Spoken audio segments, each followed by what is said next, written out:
Aku Bu, kenapa Bu saya bidan Alma yang bekerja kepada Pak Dewi. Sebelumnya dengan Ibu siapa? Dewi. Saya dengan Ibu Dewi ya Bu.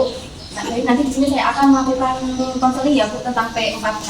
Ya. Apakah Ibu bersedia? Ya. Baik Bu, sebelumnya kalau boleh tahu ini Ibu usia kehamilan Ibu berapa bulan? 8 bulan. Oh sudah 8 bulan ya Bu, berarti sekitar usia 34 minggu. Ya. Nah, Ibu nanti di sini saya akan menjelaskan tentang P4K. Apakah sebelumnya Ibu sudah pernah mengetahui tentang P4K itu sendiri? Belum.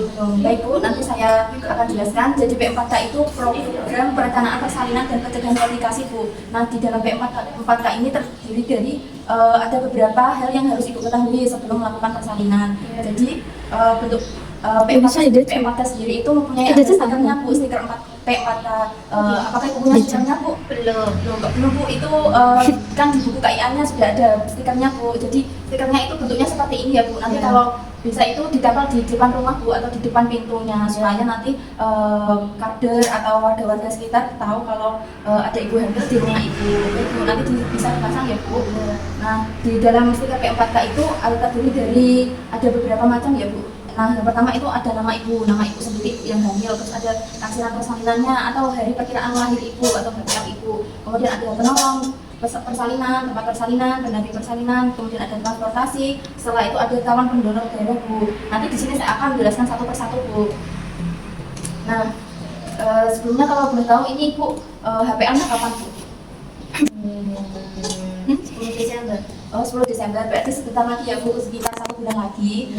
Baik Bu, setelah itu nah, apakah Ibu sudah merencanakan tentang persiapan persalinan Ibu? Ya sudah menyiapkan itu baju bayi ya sama jari-jari. Oh, berarti perlengkapan bayi sudah disiapkan ya Bu. Nah, untuk persiapan persalinan tidak hanya itu saja Bu, ada beberapa hal yang perlu dipersiapkan. Nah, hal itu apa saja? Yang pertama, kita harus mengetahui tanda-tanda waktunya akan melahirkan Bu. Ibu sudah tahu ya tanda-tanda melahirkan itu seperti apa? Kencang-kencang.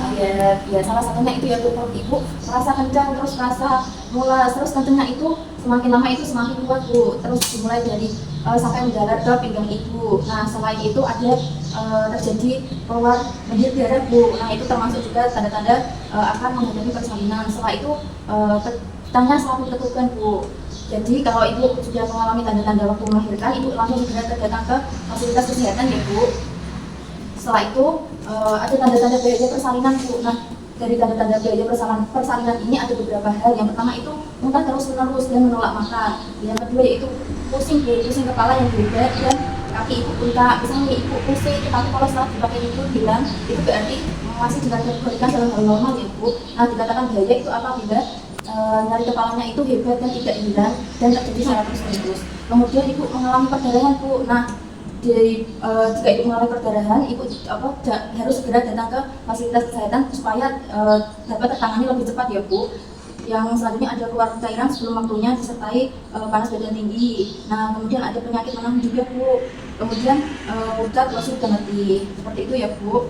Nah, selanjutnya tempat persalinan Bu yang aman. Nah, Ibu bisa mulai merencanakan akan memilih tempat persalinan yang akan Ibu pilih ya Bu. Nah, pilihannya itu bisa di rumah sakit, kemudian bisa di puskesmas atau di PMI dan Polides. Nah, ini semua tergantung kebutuhan Ibu dan Ibu senyamannya itu sendiri. Itu ya Bu.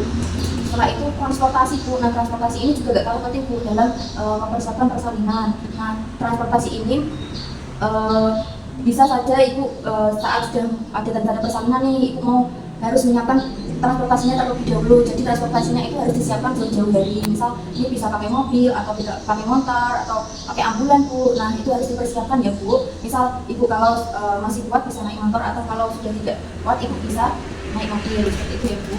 Setelah itu, nah, tenaga kesehatan penolong persalinan Bu. Ini Ibu jadi bisa memilih ya Bu. Ibu mau melahirkan di bidan ataupun di dokter SPOG. Semampunya Ibu saja ya Bu. Setelah itu ada pendamping saat persalinan Bu. Nah, pendamping ini bisa suami Bu atau keluarga Ibu atau orang tua Ibu sendiri. Itu ya Bu. Selanjutnya yaitu ada biaya persalinan. Jadi biaya persalinan ini juga harus dipersiapkan Bu. Nah, Ibu sebenarnya punya BPJS atau KIS? BPJS. Berarti nanti Ibunya pakai BPJS ya. Ya, kalau sudah ada BPJS itu sudah istilahnya sudah aman gitu ya Bu. Jadi kita nggak perlu mengeluarkan biaya. ya Ibu. Terus yang selanjutnya itu ada hal-hal yang disiapkan untuk mengantisipasi kemungkinan gawat daruratan.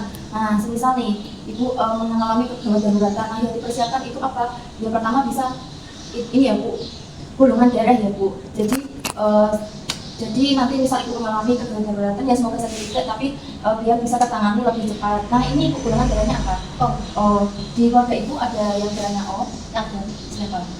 adik saya. Oh ya, nah itu nanti bisa dijadikan sebagai calon pendonor darah ya Bu. Setelah itu ada pengambil keputusan Bu, saat terjadi kegawat daruratan. Nah dalam pengambil keputusan ini bisa saja Ibu sendiri, bisa saja mengambil keputusan sendiri, atau kalau tidak Ibu ya suami Ibu atau keluarga Ibu atau orang tuanya ya Bu, gitu ya Bu. Nah gitu ya Bu, dari yang saya jelaskan tadi, apakah ada yang ditanyakan Bu? Tidak ada ya Bu, saya rasa Ibu sudah paham ya dengan apa yang saya sampaikan. Nah untuk mengevaluasi saya akan bertanya ya Bu, tadi yang perlu dipersiapkan apa saja Bu? Kendaraan, biaya, donor darah, kemudian calon penolong sama tempat kesaksian. Ya baik Bu, saya rasa Ibu sudah paham ya. Baik Bu, kalau dulu saya tinggal dulu.